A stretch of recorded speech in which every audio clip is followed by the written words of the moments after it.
So I just left my job. In this episode, I'm going to be talking about what it was, actually revealing it, because I actually haven't said it on the show yet, because I just wanted to keep it private as I was going through it. So I'm going to reveal what I did. I'm going to reveal some good things about it, and then I'm going to go through the biggest lessons that I learned from this job. There are many interesting things about just workplace environments in general, human-to-human relationships, that type of stuff that really hit me hard and kind of gave me a lot of different perspectives on life and generally just a lot of different things in general.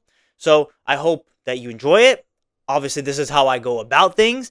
Whenever I go through an experience in my life, I like to go through and reflect on it. So you guys get to see that right now in its full version, the full entirety of my reflection. Basically, me going through all that I learned from this job and all the lessons that I'll potentially take going forward in my life. So I hope you enjoy it. I hope you learn something from it, and I hope this can be like a bit of a preview to you if you're trying to get a job. You're trying to, even if it's like a minimum wage job like mine, trying to get into like some environment, some workplace environment, some things that you might need to expect. It could make your experience a lot easier if you actually pay attention. And again, if you learn a couple things from this episode, that's all that matters. I really hope you enjoy it. I really hope you do learn something. So let's get right into the episode.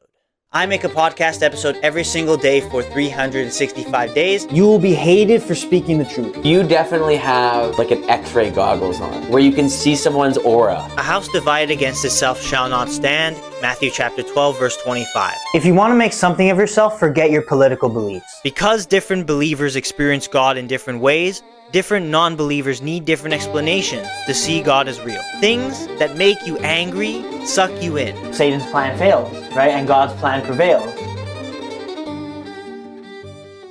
So first and foremost, before we get to the big lessons that I learned from my job, let's talk about the job itself. Let's talk about the good things that happened from it, because there were good. Like, I only worked the job for a couple months. It wasn't like I was slaving away for years and years.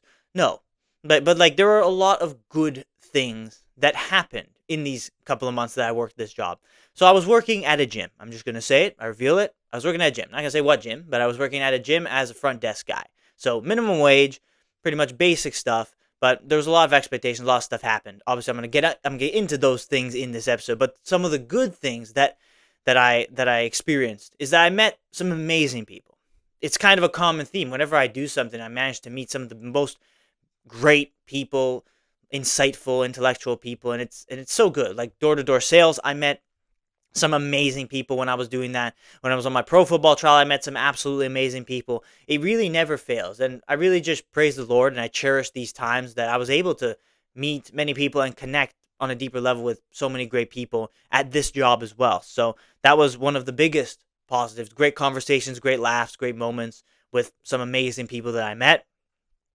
Of course, I never actually really hated the work. The work was pretty chill. It was like pretty basic. There wasn't that much you had to do that was so crazy complex. And obviously it's a minimum wage job, so that's expected. But actually, like, the work itself was never really the issue for me. Obviously, again, I'm going to get into it. So that was always good. Obviously, you're in a gym, so it's always a vibe. Like, there's always music playing. Like, the people are doing their workouts. They're doing the workout, there's music blasting, and it's just a vibe. It's just you're just chilling, you're enjoying it, and a lot of days were actually like pretty decent. Like, I can isolate a lot of individual days and be like, yeah, no, those were good days. There are a lot of days where I go in thinking that it's going to be terrible, and then it ends up not being so bad. Having the opportunity to serve people through my work, to glorify God through my work, helping others, whether it be making the experience as smooth as possible for people, helping people kind of sort out account issues. Selling memberships was also a part of the job as well. So helping people, serving people in some way was also very, very enriching to me. Even if you're getting paid minimum wage, you're still, like, there's still an aspect of that. So it wasn't all bad, right? The job wasn't all bad. There were still many good aspects. And of course, like, yes, I really do appreciate that fact that I was able to have that experience, the opportunity to learn the things that I've learned.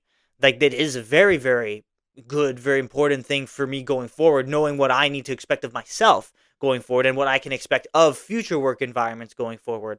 And this job kind of taught me, sometimes in a harsh way, but it taught me a lot of these lessons. And just the fact that I learned these lessons is also a positive of the job as well. Serving others, also a very big positive. So those are the positives. I think that's pretty much it for the positives. Because obviously there were a lot of negatives. Like if you saw the episodes that I was making during the height of my job, I was very miserable during a lot of it. I was very depressed and down during a lot of that time. So now I'm going to kind of reveal as to why. What were the things causing me to be this way? And they're obviously going to be intertwined in the lessons that I learned. So that's what I'm going to be explaining. But of course, doesn't mean it was all doom and gloom, right? It doesn't mean it was all bad and all miserable throughout every single second of every day. No, there are many, many good things, many, many moments that I will cherish for the rest of my life, many great memories I learned, and of course, many experiences that will help me learn from the mistakes I made to do better in the future. So those are the good things. Those are the good things of the job. It wasn't all bad. Now let's get into the lessons I learned. So I have 7 lessons here that I learned from this job, and I think these are all very, very good, valid concepts, valid ideas, and it pretty much sums up everything that I'm dealing with, that I've been dealing with this job, and of course you're going to see the reasons why I never really enjoyed it. So let's get started with the first lesson I learned. Minimum wage jobs are demotivating. Plain and simple. You know, you hear Andrew Tate talk about the Matrix, right? Obviously, that idea, like, it makes sense to me at least because I'm seeing just the system in general. The fact that you do all this work and then you look at the paycheck and you're like, man, that, like, you did all this work and you're only getting a few $100. Like, minimum wage jobs, you can't live off it, right? So if you're working one minimum wage job, I didn't even work full time, so I was making even less money. But if you're working a full-time minimum wage job, you're doing some grueling work at times, and then you look at your paycheck, maximum, at least in Canada, you're making like $2,000 a month. That is nowhere near enough to, that's nowhere near enough to sustain a lifestyle at all, right? So you look at that and it's very depressing. Like, you have to work a job and go through that to look at that and see how depressing that is. To be like, man, you did all this work and you're only getting this much, and it feels like you're getting scammed, because you kind of are, because that's the system, right? The system is real.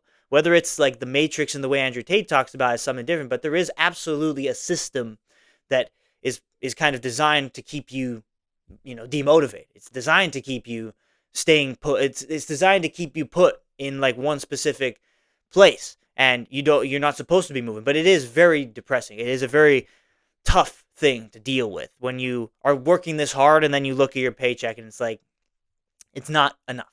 Even for me, a person where I'm very fortunate that, like, I don't have bills to pay, it still was like, I would have loved to have a little bit more, right?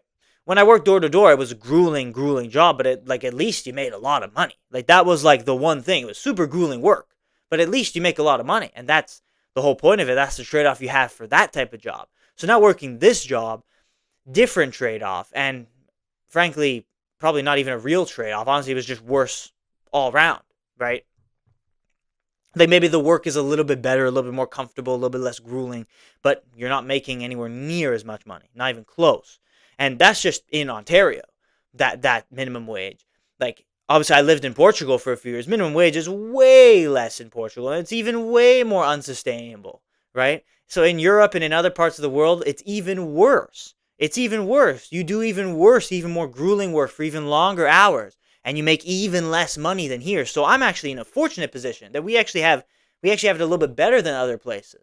But just in general, it's a very, very demotivating feeling. It really just makes you question like everything when you're doing all this work. So it's like, it makes you question why you're even there, right? It's not even like you don't even have a real reason to be in there if you're not actually making enough money to sustain yourself. It makes you question it. And even if it was a shorter time for me personally, I still had a lot of this feeling because I was still going through some tough times and difficulties through the job, and those stresses. It's like you don't actually make your money's worth. You're not actually able to look at the paycheck and be like, okay, it's kind of worth it. Even if you kind of have to go through the tough times, it's still worth it. No, minimum wage really in any circumstances, it doesn't really feel worth it ever. A lot of people, they need to work minimum wage jobs because they just need quick money, or they're desperate for something. They have to make a payment for something, so they need some money in the door, and that's okay, right? But it's never anything sustainable. And unfortunately, a lot of people can't find a sustainable job that pays them enough money. So a lot of people are just forced to being in these types of situations, working these types of jobs, and it's never sustainable. It never makes you feel good. It never makes you feel like you're moving anywhere in life. It really does make you feel trapped and stagnant. Feel like you're at the bottom of the ladder, right? Because you are at the bottom of the ladder. I'm lucky that I'm lucky because I should be at the bottom of the ladder because I'm still super young. But unfortunately, I look and I think about all the people that have done everything the system told them to do and still have this same type of a job. Even like the very same people that I worked with, they still are at the same type of a job, right? And a lot of them are actually a lot older than me and a lot more like kind of advanced. Like they have university degrees. I don't have any of it. We're in the same position. It was the same thing with some people doing door to door sales. They did everything the system told them to do, but then they had to end up in door to door sales because they couldn't find a job anywhere else that actually would hire, right? Minimum wage jobs is similar, but at least in door to door, you made a lot of money. And that was the one trade off with this job, as well with every minimum wage job, even worse in other countries. It's it's just not worth it at times. Like it's not really worth the hassle. For some people, it might be, but if you're trying to live a life and trying to sustain yourself and of course be self-sustaining, pay your bills, it is not going to cut it, right? So that is the system. The system is very real. It is very real. And that's probably the biggest thing that I learned from this job. And it was the thing I kind of learned pretty quick as well. That it's like you're going through all these things, but like you look at your paycheck and it's just not satisfying. It's not fulfilling because you know that that is never going to be enough money and really not really in many circumstances. Again, I'm lucky that I have the opportunity to save it a little bit and I don't have bills to pay, but I just think about all the other people that do, and that kind of hits me hard. So that also, it makes all these feelings. It just kind of makes these feelings make sense. That's like, yeah, of course you're feeling this way because you feel like you're being cheated and robbed because you are, because that's the system is designed in this way. That is the first lesson. Second lesson: you can love your job, but one person can make the whole experience miserable. Whether it is your boss, for the vast majority of places, it is your boss, or whether it's a coworker or a couple of coworkers that just make things miserable. Whatever it is in your workplace environment, especially if it's a minimum wage job and no one really cares about anything anyway because it's a minimum wage job, that's the whole point. It's the bottom of the ladder. You shouldn't care so much about it. It makes it even worse when you're just trying to extract as much positivity as you can from it, and then you, like, again, as I said, I never really hated the work. The work was good. It was just certain people that really just grinded my gears very, very often, and it caused the experience to just be so much worse.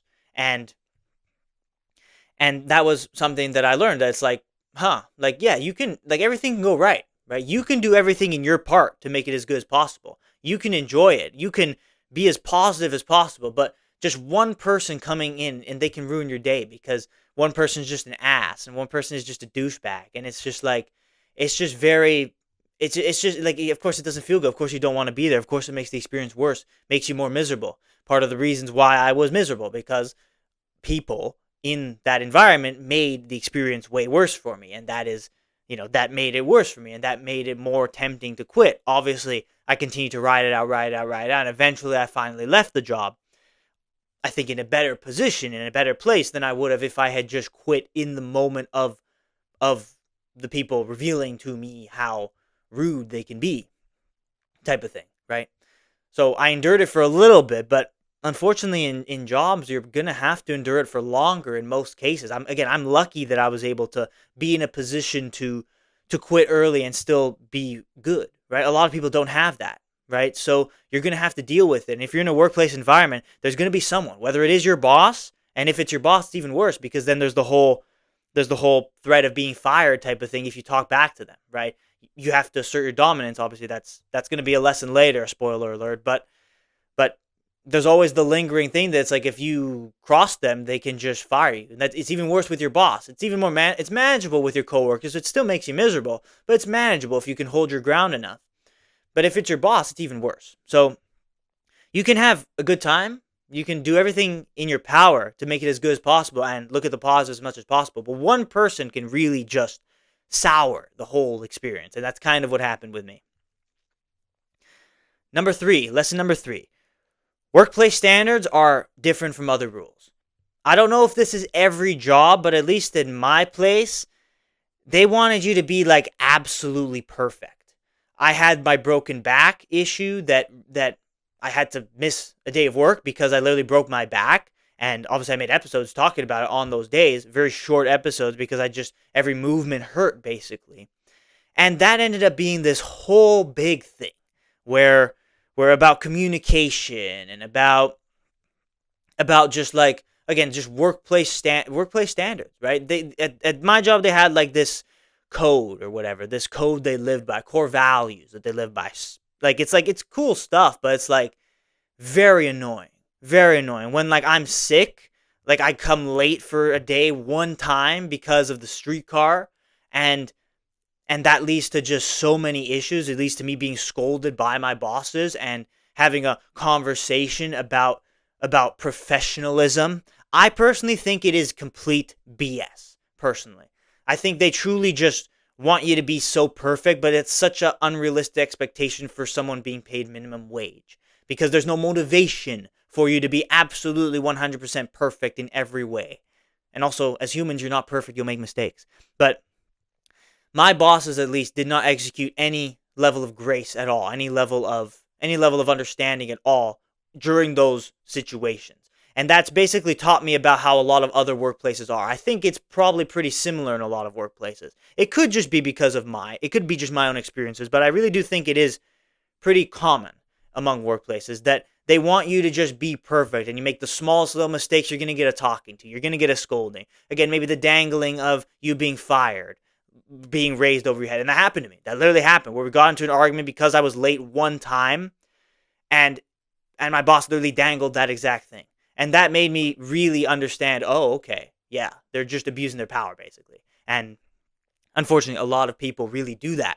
But that is actually very, very, it's a very, very common thing in workplaces. So understand that that's what you're going into. They're going to want you to be perfect. And there's this like level of professionalism that's a lot different than when you're at school or when you're in a sports environment. It's much different. It's much, much different. And like things are so much more strict. Especially if you sign the contract, right? Much, much more strict, right? I had people that I worked with that literally were written up and they had to sign a contract basically because they were doing bad behavior. But they really were not doing anything wrong. They were just doing stuff that was wrong in the eyes of the bosses, but they weren't wrong at all, like just by moral ethics. So that really opened my eyes to, oh, okay, this is how it works, right? This is basically the way the world works, that you're going to have to deal with stuff like that. So understand when you're getting into it, you can't just go la-di-da about it. Otherwise, there will be problems. Your bosses will execute their power and they will abuse you. So you need to understand that there is a level of professionalism, as BS as it is, as stupid as it is, as unreasonable as it is. If you want to keep your job, if you want to make the money, you're kind of going to have to play ball a little bit. So that's something that I ended up having to do a little bit just so I can stay there for a little bit longer. And after that one altercation where he did actually dangle the threat of being fired over my head, things were actually pretty chill from there. Like we actually ended up kind of settling our differences, me and my boss, and we ended up being able to work together for a few more weeks before I ended up deciding to leave, kind of off the back of those situations as well. But still, like it was a little bit better going forward because, okay, now I understand the levels of perfection that they want from me, so I'll do a little bit more. But the point is, it's like that's going to be the standard. And again, you're just going to have to deal with it. Otherwise, yeah, like a lot of bosses, because they're power hungry, as I kind of talked about a little bit in the second rule, in the previous rule, they will not hesitate to fire you for like the stupidest reason, right? Because like just think about it. Think about how many people are looking for jobs. Think about the job market, how scarce it is. In any moment, especially minimum wage jobs, they will find a replacement for you super easily. Super easily. So any situation that they'll have an excuse to fire you over, they will. Maybe they won't fire you right away, but they'll dangle that threat over you just to kind of abuse their power a little bit. And And because of workplace standards and perfectionism, that is kind of what happened. Here's a funny thing that happened, right? Really quick before I move on to the next rule. When one of my bosses was going over kind of what the expectations were for my job, like on my first day training orientation type of thing. Basically, he was like, because we were at a gym, right? So he was going over the weights. He was like adjusting weights. Yeah, just make sure that this plate is adjusted and the dumbbells are in the right spots, type of thing. And then he literally would like move a kettlebell just like a little bit over, just so it was straight. And then I made a joke. I was like, man, that's some OCD right there. And they didn't say anything about it, but then very quickly I realized, oh, like OCD, that's not just a joke. That's like real. They want you to be absolutely perfect, and if you go just a little bit over the line, like you will be talked to about it, and you will be spoken to, and that is like that was just a joke I made about it being OCD, but it really made it feel like these people had OCD, that they wanted everything to be perfect, and if it was the smallest issue, you got a scolding, a talking to, and it was never just like it was never nice, right? It was never hey, just make sure next time this is better, right? It was never like that. It was always with attitude, with a little bit of passive aggressiveness, and again, it's because of the people you're working with. Maybe it's not in every situation. Again, there are people I worked with that were very nice and they were very understanding of situations, but there are people that I worked with that absolutely were not. And that's going to be every workplace environment, and the standards are always going to be there. So hopefully this story can kind of give you a little bit of insight as to how things work. Again, it might just be because of my job, but I think it really is a thing that's very common in other workplaces as well. Number 4, I was miserable the whole time. But most jobs are probably like this, and you need to go through the bad to get to the good. That's the truth, right? It's never going to be easy in life, right? I think maybe I look at it and maybe I'm guilty of just quitting when things were hard, right? I really look at that and I'm like, yeah, perhaps so, right? I'm going to be honest with myself. I'm not going to sit here and try and make excuses. Yeah, I quit when it was hard, right? I folded under the pressure, right? Of course. But at some point, like, yeah, I have to recognize in my life that you're going to have to go through it. You're never just going to find that perfect job right away. You're going to have to go through the difficult jobs. It's actually better for you if you go through the difficult jobs because you learn some of these lessons. And I've already learned a few of these lessons, but maybe even more time going through some of these jobs will teach you even more things that you maybe didn't even realize. But yeah, at some point, yes, I'm going to have to concede that I'm going to have to work a job like this for a longer period of time, as bad as it is, just because of the fact that that's life, right? You're never going to get the perfect situation. You're never going to get that good right away. You got to take the yin and the yang, the good and the bad, right? You cannot have one or the other, right? And in that moment when I was working, it was very bad. It was very miserable. I had a very tough time during all of it, right? And now that it's done, at least I can be at a little bit more peace, knowing that even in the tough circumstances, I rode it out for at least a little bit longer, but not as long as you should, because of course it's your life, right? Like a lot of people, you do have to work, you do have to make money, you do have to hustle to get the money in the door, of course. It's a part of life. It's never going to be easy, right? And I learned that in an even bigger way in real time, just what the heightened emotions look like, just what the difficulty, the depression looks like. That, yeah, like at some point I'm going to have to endure it for longer. You have to endure. You have to learn to endure because yeah, most jobs are probably like this. So if I get another job in a different circumstance thinking that it's going to be better if I work, even if it, like, especially if it's minimum wage, if it's a different company, a completely different sector, thinking that it's going to be different and better, it probably won't be. And so I have to personally be prepared for something similar, but I also have to be prepared to endure it for longer. Otherwise, like, yeah, I'm just going to be the type of guy in my life that just quits when it gets hard. And I don't want to be that guy. Even if I admit that, yes, that's pretty much what happened with this job. I'm not going to sit here and sugarcoat it.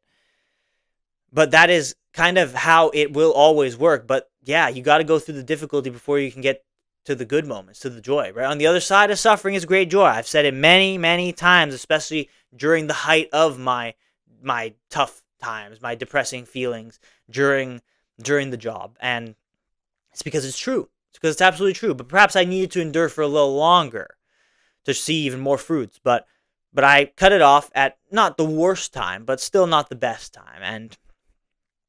And that's definitely a huge lesson. That it's like you're never just gonna walk in and it's gonna be easy. It's never gonna be easy. But when in the moment of difficulty, you need to have the right answers, and you need to keep yourself in a positive mindset. Try not to overthink, overanalyze, over-rationalize things. Because the more you think, the more you're just gonna rationalize. Oh yeah, I should just quit, right? Or I should just leave this. It's not worth it, right? I think in this case, I thought a lot about these things, and I prayed on it to God, of course, and I made the decision. The decision's final. It's not being changed, right? I made sure that I ended it off on good terms, so that of course I can keep relationships alive. Like, I'm not just going to be the type of guy to be disrespectful about things as much as they're disrespectful to me at times. I'm not going to be that type of guy, because that is my Christian value, and that is what God tells us to do. That's what Jesus Christ tells us to do. No matter, like, to respect our enemies, to love our enemies, not hate them who hate you, basically. As much as those types of dynamics were happening at my job, I ended it off on good terms. But now I understand, oh, okay, this is kind of going to be like this. So at some point, I'm going to have to do a little bit more to endure it, right? And endure it for longer. So it's a little bit of a daunting thought, but that's kind of the rule of the universe, the way of the world, right? It's like you're going to have to go through the bad before you can get to the good. And that is that lesson. Number 5, giving grace, especially to those who don't deserve it, will make the experience better. Like, that is super important, and I really struggled at times to do this. But every time that I really realized, just give grace, right? That's what Jesus Christ tells us to do. That is the teaching of the Bible, that people will not give it to you, right? A lot of people, you just can't control them. People will disrespect you, especially if it's your boss, especially if it's other coworkers that you're with every day. They will disrespect you. They will try to hurt you, but don't disrespect them back. Give them grace. And me kind of rationalizing, thinking about it when those altercations happen, those arguments happen, being like, yeah, maybe he was just in a bad mood. Maybe he just had a bad sleep like I had a bad sleep. And we just got into an argument because he just was like in a bad mood. It happens, right? That's grace. Giving him grace, giving him the benefit of the doubt for situations. And I think as much as it's very hard, like, these people make it very difficult for you to give grace to them because of how annoying they are and how rude they can be at times. That's the whole point. That is the whole point of the Christian teaching. That no matter how bad they treat you, you still treat them well.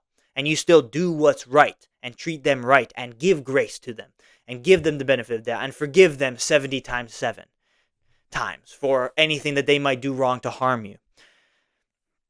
No matter who you're dealing with. And that's a lesson for life, not just in a workplace environment, but I very much learned that it is very, very necessary in a workplace environment, because yes, if you just sit there and wallow in the fact that he hates you, and you're sitting there in the anger and the resentment, and it builds and builds and builds, and you don't actually forgive him and you don't actually give them grace, it just makes it worse. And then it just makes you wake up and go and loathe the job. And for a long period in my time, that's exactly what it was. I'd wake up and I'd loathe the job because I'm like, oh, I don't want to deal with this guy's BS today. But you're going to have to. So just for yourself, more so for him, for the person that might be hurting you, giving grace to them and forgiving them makes you feel a little bit more at peace. It makes you feel a little bit more motivated to go into work that day. And it makes you maybe have a bigger chance at enduring those difficulties. It can kind of allow you to rationalize in a better way, put it into a better perspective, a better frame of mind, rather than just hate and anger and resentment for things. That's only going to make it worse. It's only going to increase the chance that you break, that you crumble, that you fall, or that you say something to the person that you regret, or you say something to the person that get you fired, or you just quit on yourself, on your own terms, because of the fact that things got too bad. Like, here's the thing. When I got scolded at for being late that one day, I was like this close to just snapping and saying, I quit. I'm gone. I'm not dealing with this anymore. I was this close. This close. I was like, you know what? It's not worth it. Let's just, like, I still had to stand my ground a little bit. I still had to speak up a little bit more than I'm used to. But I didn't go that far, right? Because I understood these concepts already.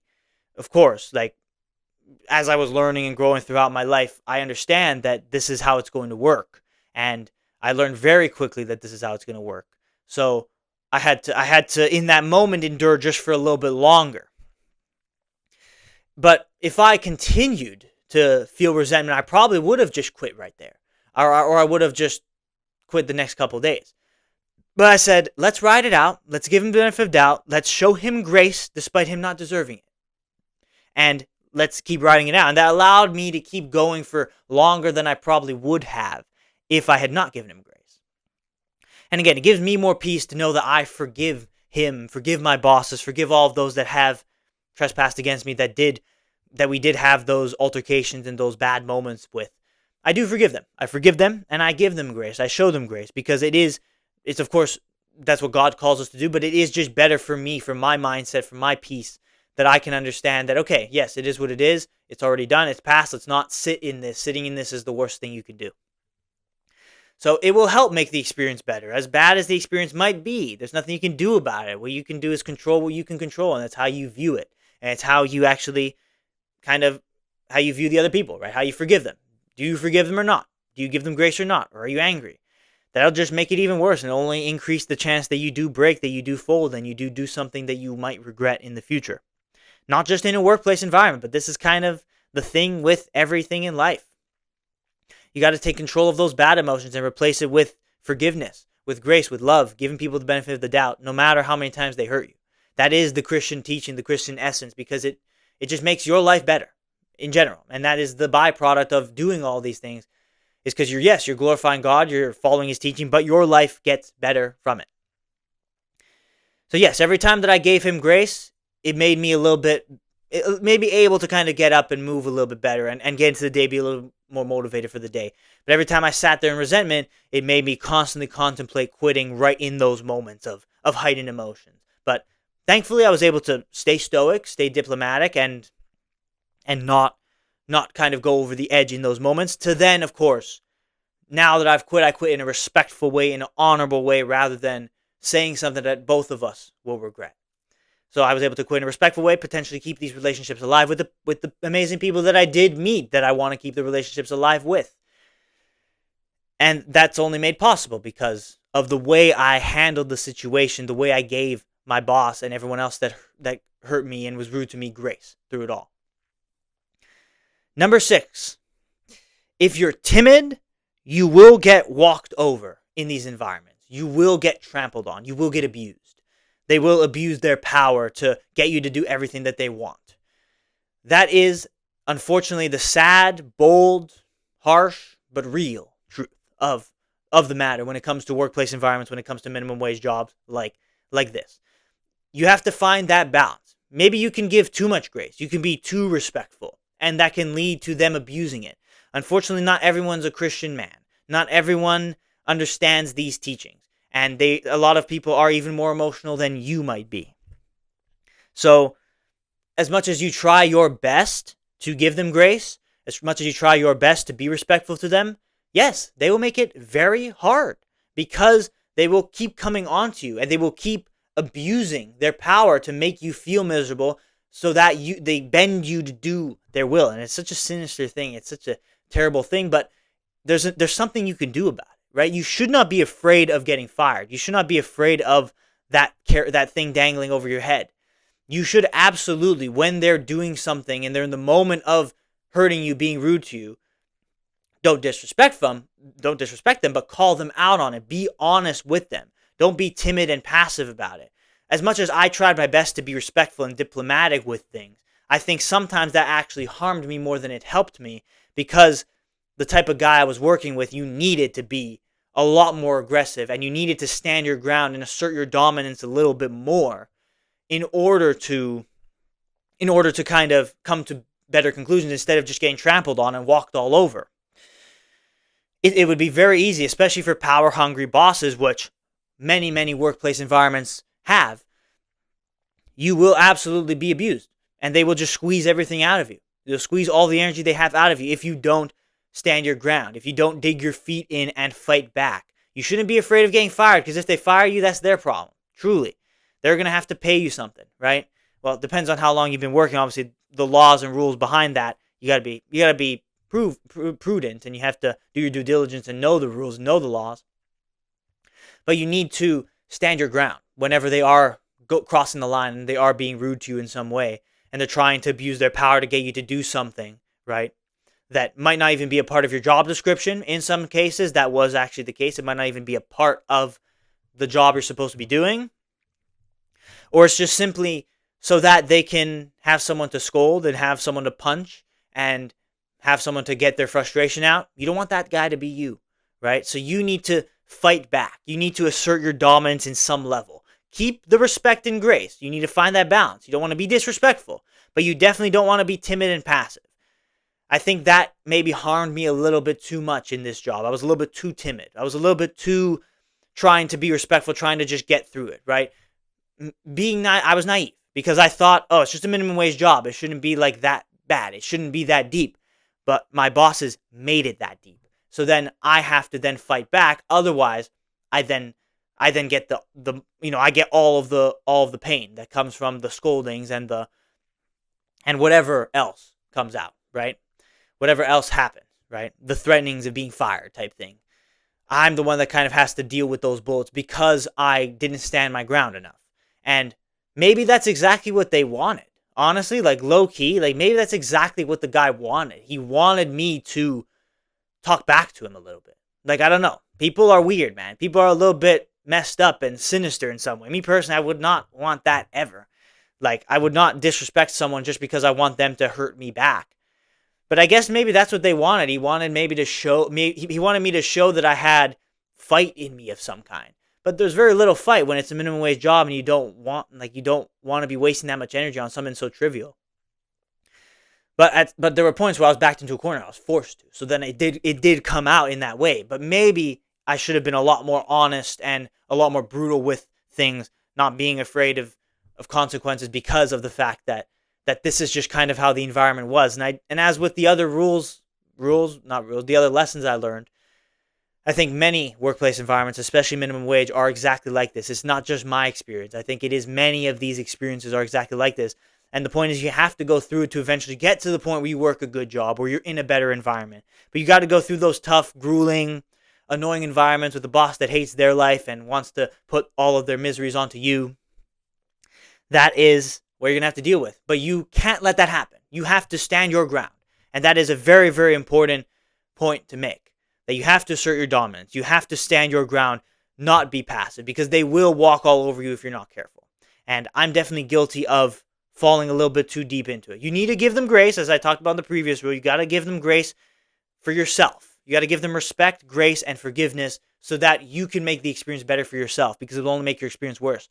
But when inevitably, because we're all human and a lot of people unfortunately are just passive aggressive by nature, when they inevitably come and give you some scolding, if you just let them do it, it will just make everything worse. And it will just kind of cultivate those exact same feelings that I was telling you that you should try to avoid. The anger, the resentment, all of it.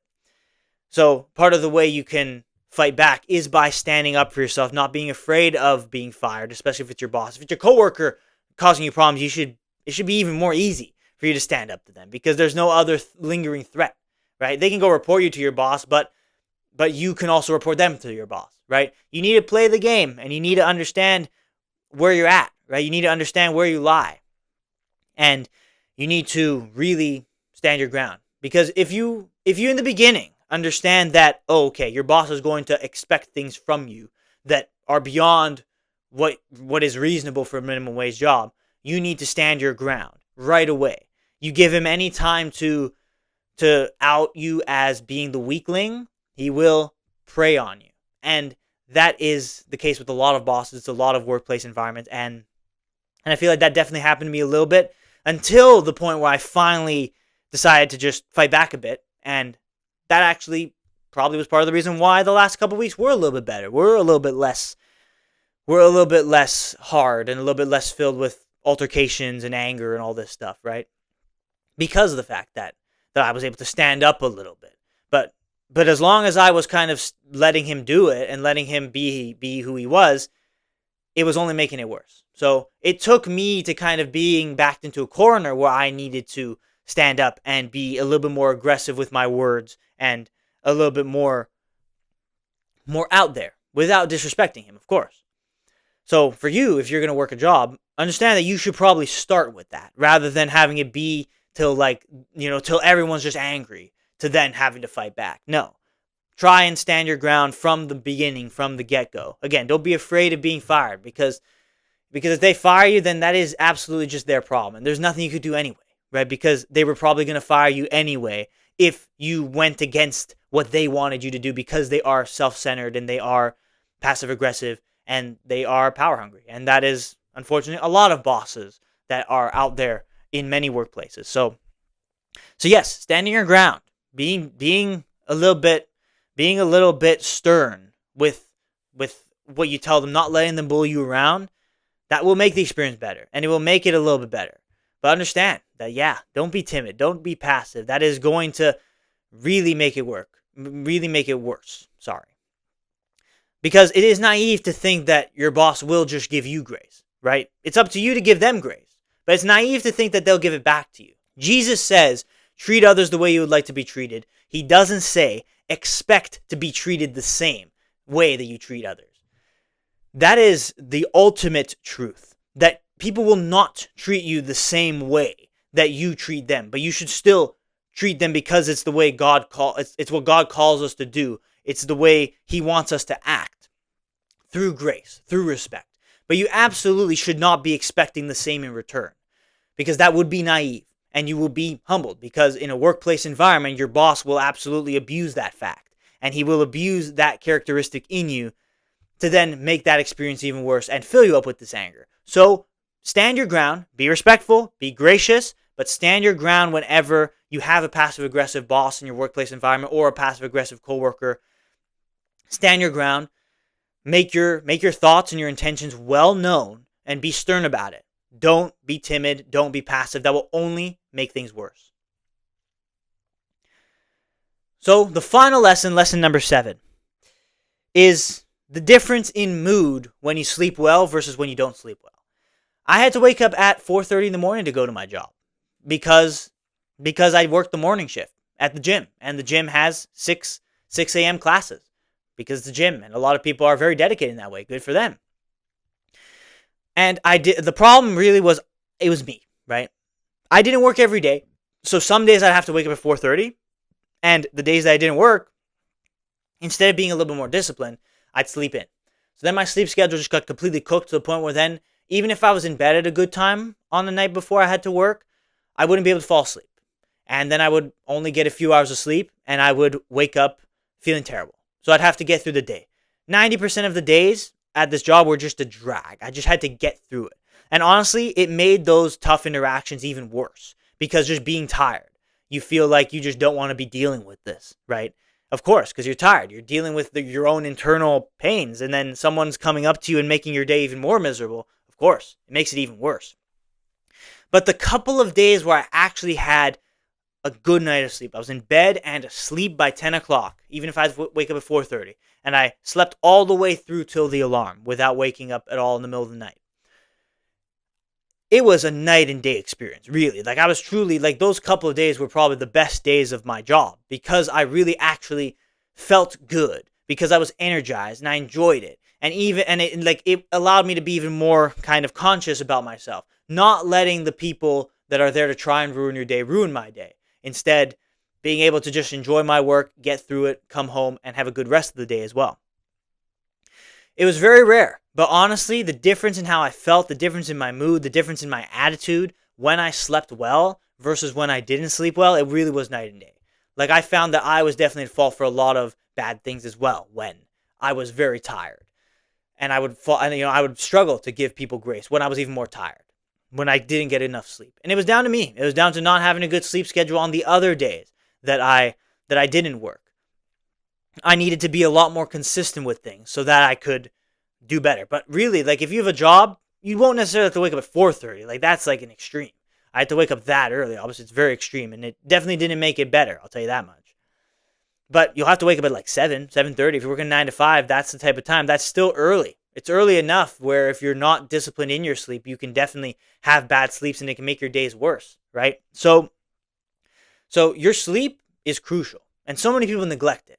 And it's maybe not as deep and as workplace oriented as a lot of the other lessons that I've talked about in this episode so far, but it is arguably just as crucial because that is really what made days good was when I was in a good mood. And what made me in a good mood is if I had a great night's sleep.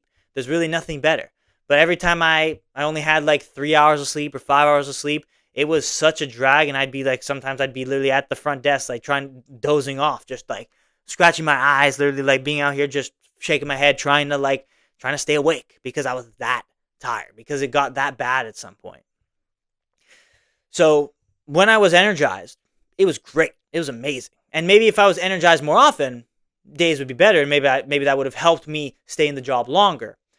But yes, it's a truly night and day experience when you sleep well versus when you don't sleep well. So if you're working a job, or even really in any case, in any situation in your life, get good sleep and control what you can control. Control the time you're in bed. Because really, you can't always control the time you have to wake up in the morning because you have responsibilities, especially if you're an adult. You got responsibilities. That's how it is. It's called being an adult. It's called living, right? It's called the way of life, the way the world works.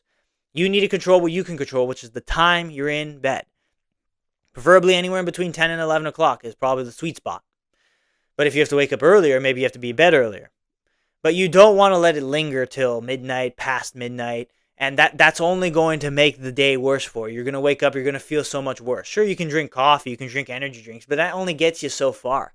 It only gives you energy for so long before you start to feel that crash. You start to feel that hit, like that tiredness hit you again. And it's detrimental. It's detrimental to your whole mood, to the whole way you see everything in life. And that maybe was also part of the reason why I was sitting here in angry feelings and depressing feelings and even talking on this show about these things. And on days where I worked, I would do shorter episodes because of the fact that I would just be so dead tired that I wouldn't want to talk for half an hour. I would just want to do a quick one, quickly edit, and then go take a nap because that was my routine. I had to go take a nap when I'd finish recording the episodes on days that I worked. Like it creeped into other aspects of my life as well, not just my work.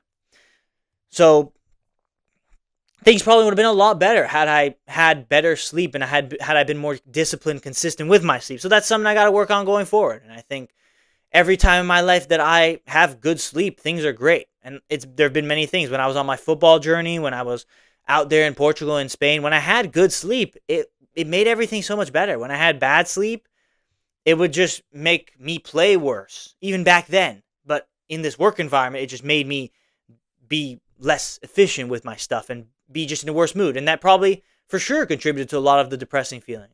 Just being overtired and overstressed, overworked, not because the work is stressful, but because the sleep made it much worse. Not getting enough sleep made the experience even worse. So that's my warning to you is that you got to take care of your sleep because it's really going to make or break the experience for you. It's going to make or break your job for you, your mood every day, regardless of whether it is about work or if it's about anything else. It's going to make or break it, how your sleep is during the night. So be intentional with it and understand that it is of utmost importance. So those were the 7 lessons that I learned from my job. Again, as I said, that's why I started the episode talking about the good things, because it wasn't all bad. There were many good things, many great things I learned, and hopefully I can try and take these lessons with me going forward in my life, because especially if I work other jobs, similar to this, I should not expect people to treat me the same way I treat them. And I should not expect things to be different. I should not expect a boss that is gracious and loving and caring, because unfortunately, 90%, 95% of workplaces, it's not the case. Maybe I'll get super lucky in the next job I have, but I highly, highly doubt it. So being realistic will allow me to be impartial about things, to know what to expect going forward, so that the experiences that made this job super bad in these couple months that I worked it might not repeat themselves again, or at least I'll do my best to make sure they don't repeat themselves again in my life. And hopefully these lessons were good for you so that you know what to expect if you're in a workplace environment. And if you are working and you have some of these issues, hopefully this video can give you a few strategies as to how to deal with them and how to continue to endure. Because at the end of the day, you need money, right? You need money to live. And it's like money shouldn't be your primary goal. It shouldn't be your primary focus, but it should absolutely be something you think about, right? So you need to walk that line at times, and you need to go through those difficulties at times. You just need to endure. So hopefully following some of these lessons will help me endure better in the future, and it will help you guys deal with the situations you're dealing with to overcome them, no matter how tough it might be. So I think that's all I got to say for today. I think the last thing is I recognize just how lucky I am. I praise the Lord because I am so blessed. Because so many other people are not as privileged as I am. I'm lucky enough that I have the opportunity to be able to just quit and reset and regroup and try and find something better. But a lot of people, unfortunately, do not have that privilege. So I pray for the people that don't have that privilege, that the work that they are doing, that they may at least not be as miserable as I was during that work, during that time, that they may actually implement some of these lessons in real time rather than just looking back on it in the future, which is what I'm doing. I'm looking back on the times as to what I could have probably done better in those moments. Hopefully this episode can help you, whatever you're dealing with, be able to act in the way that you should, that will make the experience better in the moment rather than having to look back on it in the future, looking back on it with a little bit of a bitter taste. And yes, I recognize how lucky I am. I'm not arrogant. I'm not I'm not a brat. I understand that I am very blessed. I'm very privileged. And I'm going to do my best to use it as much as I can to make my life as good as I possibly can and to reach a level of success that whatever it may be for me in my life. That's kind of my goal going forward. Of course, I have to really be honest with myself and say, yeah, I did quit when things got hard, and I have to make sure that that doesn't happen again in the future. But that's all I got to say for today. I hope that, you don't have to understand my perspective. Of course, I come from a different perspective. Many other people, they have to work, and I understand that completely, right? You don't have to understand my perspectives on these things, but I think these 7 rules specifically are some good guidelines as to how to make your job better, make it more fruitful, make it a better experience for you, because it ends up being most of your life, right? Your career, the place you work ends up being where you spend most of your time. Do you want that time to be spent just in misery and agony? Then that's going to be a terrible life, right? You want to do what you can to make the situations better, even if the situations aren't that good in the first place. Either find better situations, better job, but if you're not able to, because we can't all do that, it's not that easy, make the job you're currently at as good as you possibly can by controlling what you can control and by controlling your attitude, the way you look at things. So hopefully it was a good message. Hopefully it will help you move forward, not just in your workplace environments, but in life in general, in all that you're dealing with in your life, in work, in school, in sports, in whatever else, in interpersonal relationships. That some of these lessons you can apply them to truly doing better in your life and eventually getting to a peaceful place. That's where we all want to get to, but you got to go through the tough times, and I think that is a big truth. So as now this kind of period in my life is over, I have now wrapped it up. Of course, I've gone through the lessons. I've looked at what I have learned. I've looked at specifically what things I need to work on. But yes, it's something for me to move forward in, and it was definitely a good lesson, and it was a good experience, and I thank God for the experience, even if there's a lot of bad that was within it. I still thank Him for the experience and for the times, for the lessons learned. Because again, it's during the pains that you learn these lessons. If my job was a smooth sailing experience from start to finish, first of all, I wouldn't have quit. I would have kept working. And second of all, there wouldn't be this many good lessons that I have kind of conjured up based on my own experiences. So I'm going to keep moving forward, and this era is kind of over, and I'm wrapping it up, and there's going to be new things on the horizon for me personally, of course, as they go along. On this show, I will always update you with it. I'll always give you good insights, good lessons from my experiences. That's part of the show. That's like the autobiographical aspect of the show, giving you guys the lessons, the real raw truth of the matter, of the things that are happening to me. And yeah, like in previous episodes, I was talking about like things that were happening to me without being very specific. I hope in this episode I was a little bit more specific about the situations that kind of caused me to hate this job as much as I ended up hating it. As much as there were some good with it, of course. But hopefully I was vulnerable enough. Hopefully I did a good job explaining the concepts that I was talking about. But that's all I got. I really do appreciate you for being here. I appreciate you for watching until this point if you are still here. And if you are still here, I ask that you show your support in every way that you can.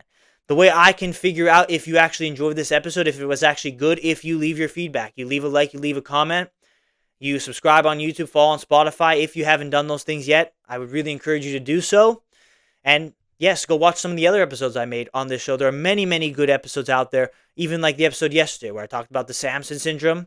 It maybe was a little bit all over the place because I worked yesterday. It was my last day yesterday. So, of course, I was super tired, so that made a big difference in the quality, but it was still good nonetheless. So yesterday's episode, the episode last couple of days, I really do hope you enjoyed this one, and I hope you enjoy the other ones you go and watch. So I invite you to go do that and show your support in every way that you can. Thank you for being here as always. I really do appreciate you for spending your time with me today. That's all I got to say for today. I've kind of wrapped it up. I've talked about pretty much everything that I needed to talk about when it comes to this job. Now I'm moving forward. Maybe I'll use lessons from this job in future episodes, but for the most part, this era is done and I'm moving forward and I'm not going to talk about it anywhere near as much anymore. So I hope you enjoyed it. I hope you learned something. And as always, I'll see you tomorrow for the next episode of the 365 podcast.